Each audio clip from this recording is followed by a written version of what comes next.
అనకాపల్లిలో metal steel plant రాబోతుంది. ఇది అతిపెద్దదైనటువంటి steel factory. Visakha steel factory కూడా అదేం తీసేయరు.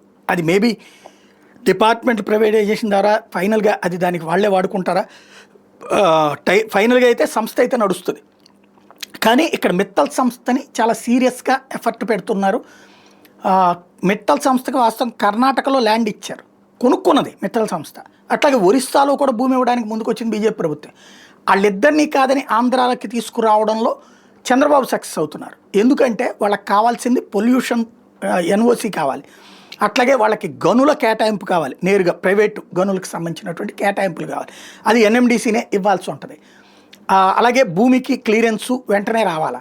ఇవన్నీ మీరు చేసేటట్టయితే మీ దగ్గరకు వస్తామని చెప్పింది చంద్రబాబు గారు. స్వయంగా మోడీతో మాట్లాడి, లోకేష్ స్వయంగా మోడీతో మాట్లాడి, కేంద్ర మంత్రులతో మాట్లాడి త్వరగా పర్మిషన్ తీసుకొచ్చారు. సీఎం రమేష్ కూడా ఆ ప్రాంతానికి సంబంధించిన ఎంపీనే కాబట్టి తను కూడా అది ఫాలో అప్ చేసుకుంటూ మొత్తాన్ని పట్టుకొచ్చారు. ఈ ఇంపాక్ట్ అక్కడ బాగా సక్సెస్ఫుల్ అయింది. మిత్తల్ సంస్థ ఇప్పుడు కర్ణాటకను వదిలేసి ఆంధ్రాకి రావడానికి ముందుకు వచ్చింది. విషయంలో బాబు, లోకేష్, సీఎం రమేష్ని అభినందించాలి. స్టీల్ తయారీ, ఐరన్ ఓర్ తవ్వకాల దిగ్గజ సంస్థ మిట్టల్ కంపెనీ కర్ణాటక వీడి విశాఖకు వస్తున్నట్టు ప్రకటించింది.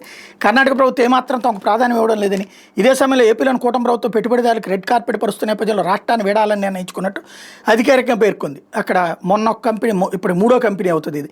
అవి రెండు ఇంకా బయటికి రాలేదు, ఇదైతే వచ్చేస్తుంది ఆటోమేటిక్గా. వాస్తవానికి కర్ణాటకలోని బళ్ళారి జిల్లాలో ఉన్నటువంటి కుర్తిని సమీపంలో పరిశ్రమల స్థాపన గత ప్రభుత్వం 2010లో 12,500 ఎకరాల భూమిని రిజర్వ్ చేసింది బీజేపీ సీఎం యడ్యూరప్ప ఉన్నటువంటి సందర్భంలో. అందులో 4,800 ఎకరాలను ఉత్తమ్ గాల్వా సంస్థకి, 2,850 ఎకరాలని ఎన్ఎండిసికి, 2,643 ఎకరాలు మెటల్ కంపెనీలకు కేటాయించారు. అయితే పరిశ్రమలకు ఆ తర్వాత ప్రభుత్వం మారడం వలన ప్రోత్సాహకాలు కనబడలేదు.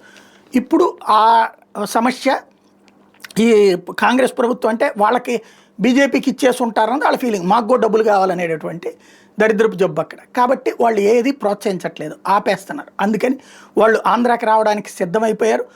లోకేష్, చంద్రబాబు కలిసి సీరియస్గా ఢిల్లీలో మాట్లాడి పని చేయించడం వలన ఇక్కడికి త్వరగా ఆ పరిశ్రమ రాబోతుంది.